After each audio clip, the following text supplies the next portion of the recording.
In a league built on pride, rivalry, and the pursuit of fantasy football glory, every matchup tells a story. Week 1 was about survival. Week 2 was about revenge. Week 3 is war. I mean, there's a world where this gets really ugly this week pretty fast. One of us is going to be absolutely buried. We are coming for CEO. Win, Sean. Friendships will be tested. Egos will collide. And one bad start could be the reason that you destroy your season. His entire team is in shambles right now. Figure your shit out. This isn't just fantasy football. This is the Flock League Week 3. Well, lovers and haters.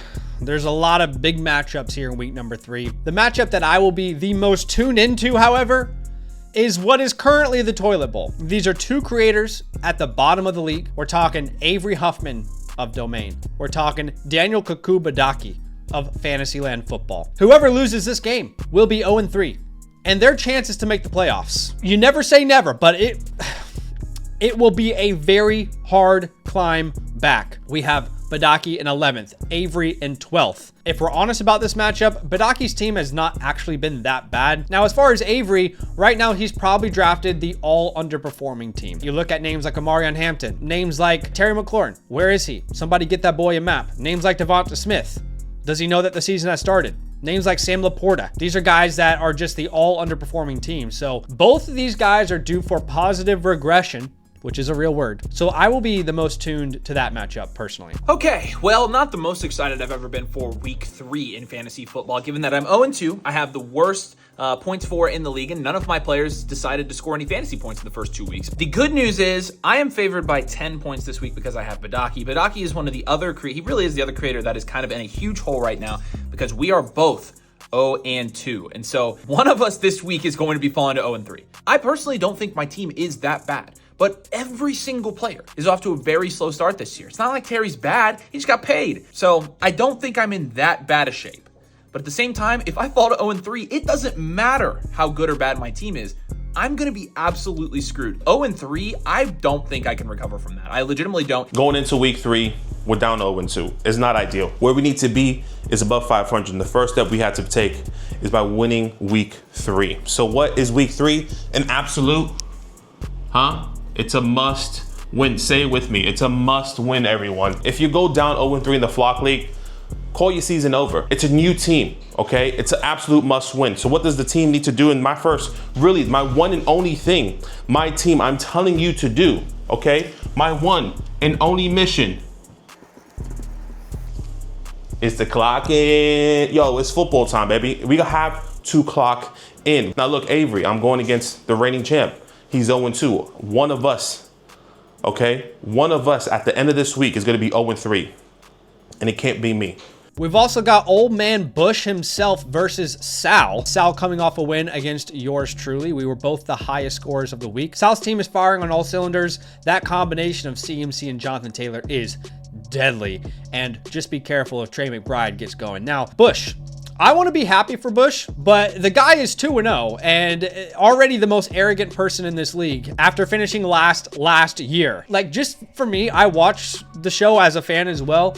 So I find it hard to root for you, Bush, because you're only 2-0 and you're about as arrogant as they come. I'm rooting for Sal. All right, this week I take on the Unk. I take on a 2-0 team that I went 1-1 against last year in Bush. Now, Bush's team is a little bit fraudulent, but not a ton fraudulent, right? I'll give him some credit. He's like average league scorer. He has the fewest points against him, though. So whenever you have the fewest points against you, I'm just going to do a little bit of an eye raise and look at your team. Now, Bush's team, by all accounts, when you have Lamar Jackson, when you have Bijan Robinson, you're going to have a pretty strong team, and you also add in Ladd McConkey. But as I look deeper, I'm not too concerned. Like, Emeka Egbuka has scored touchdowns, sure. He's not getting insane volume. I'm not scared of Mark Andrews or Josh Downs or Zay Flowers or Isaiah Pacheco. We really just have to avoid Lamar Jackson against the Detroit Lions going for 40+ fantasy points, which he surely could. Here's the deal. I know that Bush is like the Unk in this league. It's his name. It's kind of all his vibe at this point. I completely get it. I might actually be the Unk in this league. 29 years old, can't stay up for the second half of these Monday Night Football games. Maybe Bush doesn't stay up at all. Also have a record player, but I am very curious to see what Bush is going to find for me this week. This week on Old Timey with Team Unk, we have one of the best albums of the 1980s.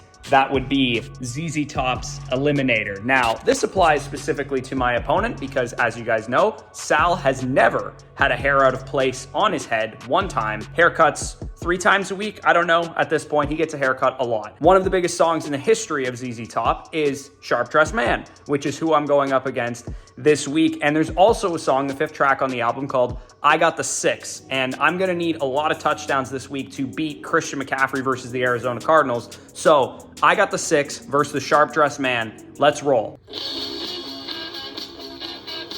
The next matchup, this is a type of matchup that you probably flex into a primetime game, right? You probably take like the dev team and the fan, for example, and you move them out of Sunday Night Football to put the bug himself, Nathan Schmidt, and Mason Dodd facing off here. Now, Mason is 2-0 and the most humble person that you could ever find in fantasy football about his 2-0 start. You are looking at the new king of the league.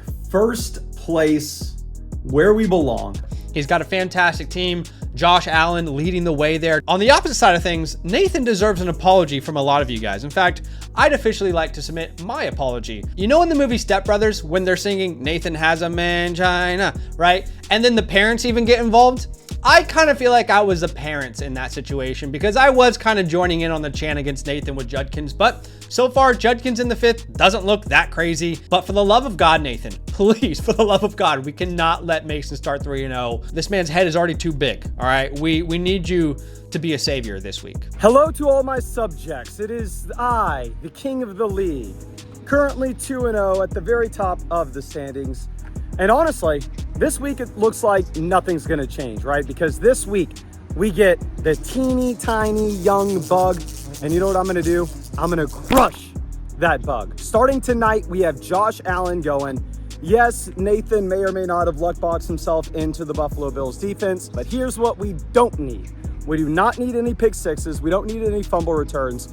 Instead, intercept the ball, get down to the 1, and let Josh Allen punch it in. If I was a betting man, I would say that this game's a safe spot to assume we get a 35 bomb from Josh Allen. I'd be lying if I said I wasn't looking forward to this matchup for quite a while. Mason and I going at it. I actually, last year, infamously lost 2 bets going up against Mason, both times, because I lost both times and had to sing This Is Our Colts and had to wear the turkey hat. My team is completely different. His is completely different this year. And to be completely honest, I think Mason actually has a legitimately good team this year, not just a lucky team. Every strength of his seems to be a weakness of mine and vice versa, though. So I have Tyler Warren, he has TJ Hawkinson at tight end. He has a really, really rough wide receiver room. I have a great one. He has a great running back room. I have a really rough running back room. But here's what I really want to focus on. Look at this guy. Look at this guy already in my starting lineup. Scored 10 points last week on 30% snap share. But here's the thing, as much as I want Quinshawn to pop off this week and to rub it all in your faces, he is going against the Green Bay Packers defense, which is looking to be one of the best in the league. So we've got Judkins on one side, Jacobs on the other, going up against each other in the same matchup this week. Man, I'm really crossing my fingers and hoping that Quinshawn Judkins outscores Jacobs this week because I'm gonna have a lot of fun with that. Just a quick update on the editor of the Flock League and Sammy the fan, who is now actually employed. He has a job. They're also facing off. Right now, it looks like we've got a big advantage for the fan wagon. We'll see if that continues according to the projections. This matchup of the fan wagon against Nick, the editor of these videos. We're hoping for a good start. We have Devon Achane on the good side, and the enemy has Tyreek Hill. Now what I'm hoping for is a Devon Achane 25-30 bomb, and for Tyreek to end this game pulling an Antonio Brown doing jumping jacks down the tunnel with all his equipment sprayed across the field. I would love to get a good start here on Thursday. Just be able to kick my feet up on Sunday and enjoy the points rolling in, enjoy that 99% green bar projection. That's what we're looking for. And then the other matchup that you need to be aware of, the devs are taking on Mason's editor, Thomas, Thomas is currently 2-0, some of the lowest points for in the league. That's the nature of fantasy football. He's gotten a couple really lucky matchups. So we're having a 2-0 Thomas versus an 0-2 dev team. We need the dev team to get on the board here, so that would be awesome to see them get a win in the books. And then the only matchup that is currently 50-50 in the projections is myself versus Danny Ladd. I'll be honest with you guys, I feel incredible about my team. I genuinely love every single name that I'm looking at here. However, last week scarred me. Doesn't matter how many points you score. You could put up a ton, okay? And you could still take an L. Best of luck to Danny. I'm not gonna lie to you. I was making content this week and Danny has the combo of Caleb Williams and Rome Odunze. That is my favorite stack in week number 3. Versus the Cowboys, as we all know, they're god-awful. They will probably take them behind the shed and give them a nice little spanking. And I'm hoping that doesn't reflect in fantasy football. I'd love to be 2-1 after this week, and we'll have to wait and see how it all unfolds. And the one thing about this matchup with Zach that people haven't realized just yet, it's Rome Odunze's revenge game. Zach might have gotten one of these steals of the draft, taking him at that 10th overall pick of the 5th round. Rome Odunze looks like he's arrived, but he's not on Zach's team. Because you know why? Because Zach gave up on him before the season started. You know who believed in him? You know who traded for him? You know who made sure to attain Rome Odunze on his fantasy team? Rome, look at me. I believed in you. The guy across from you right now, he didn't believe in you. A lot of juicy matchups here in week number 3. What we want you guys to do in the comments below is write your predictions. Who are you riding with in week 3? Who's your most confident win and your most confident loss? Say it with your chest. Now, I do want to address something else as well. And that's going to be the current scoreboard for channel partners. Now, yes, y'all have seen that Thomas and I, we are currently 4-0, clearly demonstrating that we are the most knowledgeable fantasy football YouTube channel that the world has ever seen. But I don't want to just look at this year, right? Because that's a small sample, and people may say, well, Mason, you and Thomas have just gotten lucky, blah, blah, blah. Let's take it back last season, too, because there, Thomas got to the championship after having McCaffrey get lost for the entire season. And I finished, what, 9-5 in the regular season? So if you actually combine our scores, dating back to last year, I'm 11-5 at the moment, and Thomas is also at the very top of the league. So it doesn't matter if you're looking at last season, doesn't matter if you're looking at this year. We've clearly demonstrated that we are the biggest, we are the toughest, we are the strongest, we are the smartest, we are the most handsome, and anything else you can possibly imagine. So last week was honestly pure heartbreak. Again, second most points in the league, took the L. So unfortunately, we are going the undefeated status is over already. We are 1-1. All right, week 3. I want to give a little shout outs to my loves. I love you, Puka Nakua. Oh, what a pick. How about shout out to JMO? Shout out to JMO with the tutty. Now, if you remember, I didn't have the jersey for week number 1. He didn't do well. Had the jersey for week number 2. He scored a touchdown. I'm a little stitious, so the jersey stays on until he stops scoring tuds. Big shout out as well to Batman himself. Incredible game. Touchdown got vultured. What can you do about that? Shout out to Mr. T-Mac. I saw a lot of your comments after the draft. Y'all said, you're drafting Tick McMillan in the 4th? This guy's terrible at what he's doing. Okay, so shut up. All right, just shut your mouth. WTF. What the hell was that? Zach Charbonnet. Are you kidding me? 1 total point in fantasy football. You had 10 touches. You could have put me on the field. If you gave me 10 touches, I probably would have had more than a fantasy point. Now, I would have been in the hospital. I might have died, but I mean, come on, man. My week 3 call out. It's painful, but accountability is important here. Me. I gotta call myself out, okay? A lot of people didn't notice this last week, but I kind of played 3D chess when I should have played checkers. I had Jake Ferguson in my starting lineup the entire week. Last second, I changed it to Brenton Strange because I was excited about the over-under. If I just stayed with my gut, my rankings, my own rankings, and I played Jake Ferguson, I would have beat Sal Vetri. I gotta call myself out. You lost because of you. Look at the man in the mirror and be better. I love you, Bill. This is your time to shine. All right, this is your time to shine. All right, so I did something I may regret. I'm not gonna lie to you. I'm sure everybody out there knows what I'm talking about. I decided to believe in Kyle Pitts. Yes, Kyle Pitts, the same guy that makes everybody sad when you believe in him. I sent Thomas $20 in fab for him. The way I look at it is this. If he was on the waivers, I feel comfortable paying $20 in fab for the guy. And I have Dalton Kincaid, who's likely urine and getting like sub 50% of the snaps.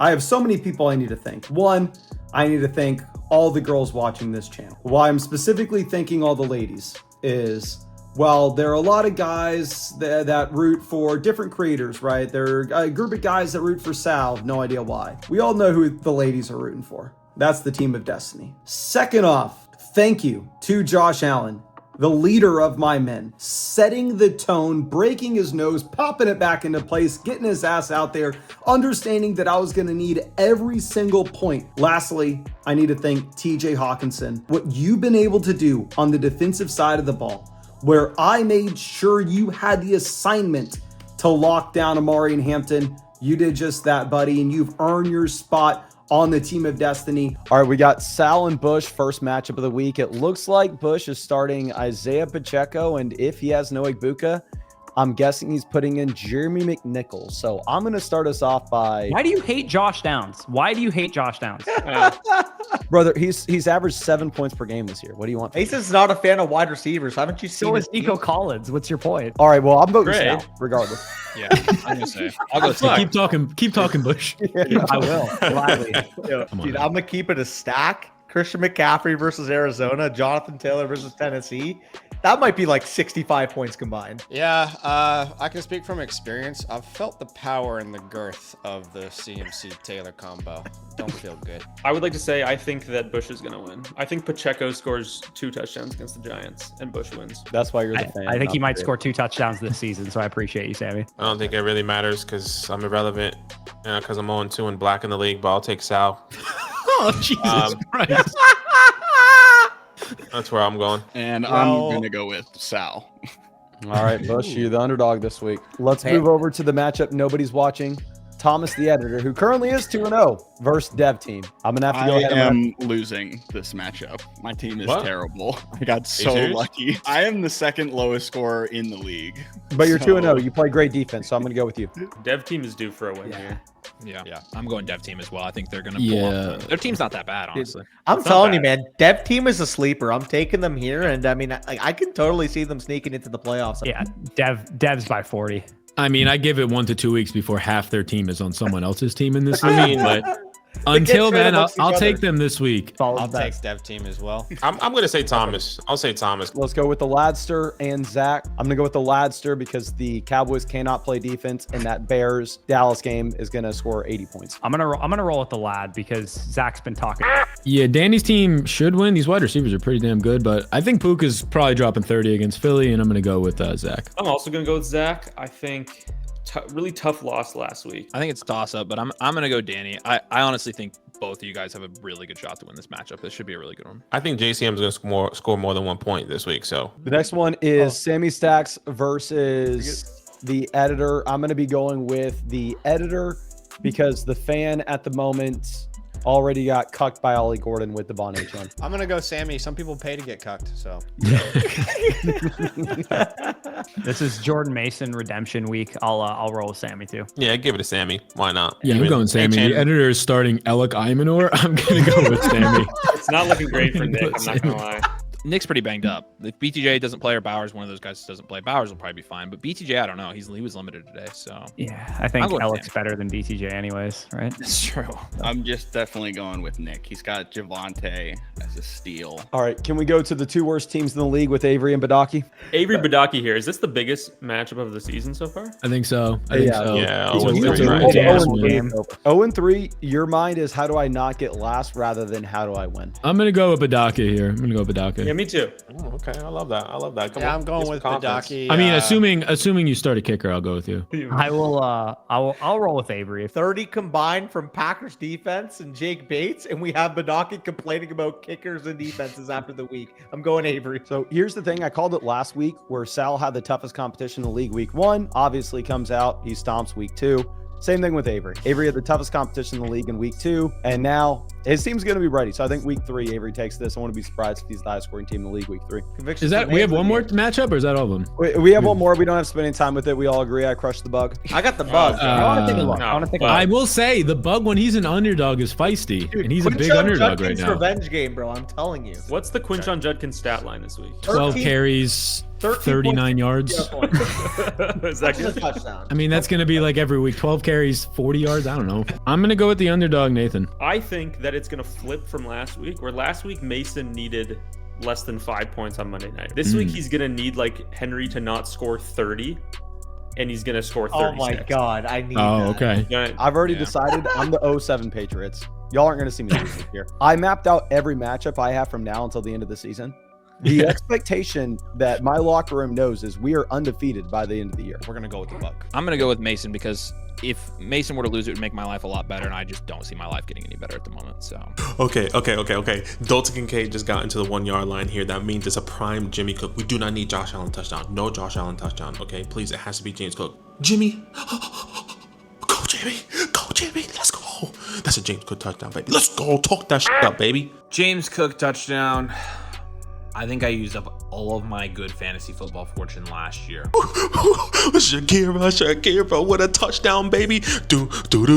Hey, let's go, Shakira. Let's go. Oh my gosh, dude. This is, I'm going to be up by like 30 points. I was not expecting. Khalil Shakir touchdown. This is like a sick joke. I'll see you guys next year. Well, the Thursday night game just finished and I got exactly what I needed, baby. Achan goes out there and underperforms by like 6 points. And then Tyreek goes out there and beats his projection, even though he has like a JUCO quarterback throwing on the ball. This is actually finally looking up. We might be going 2-1 here. And yeah, Sleeper's projections are wild this week. I don't know what they're talking about. 47% chance? No, it's 100. Come here, let me show you one of my favorite things from the Thursday night game. So let me take you back to early this week. Corey looks at his tight end room with Mark Andrews and Dalton Kincaid, and he goes, you know what? This isn't great. What I should do is I should trade for a third tight end. So he goes out there, he wastes some fab trading for Kyle Pitts, and he decides, yeah, let me not only roster 3 tight ends, let me not only hold on to Mark Andrews, who's had 7 receiving yards this year, and try to trade him to Mason as if Mason has any interest. Let me also decide to put Kyle Pitts in my starting lineup and bench Kincaid, who almost had 3 touchdowns tonight. You can't make this stuff up. Now, of course, he's never going to tell you this because he never makes the wrong decision, and he got last in this league last season because he's unlucky, and it had nothing to do with his decision making. But so far, it looks like Corey just gave an absolute gift to Sal, and honestly, it looks like I may be the last undefeated team standing.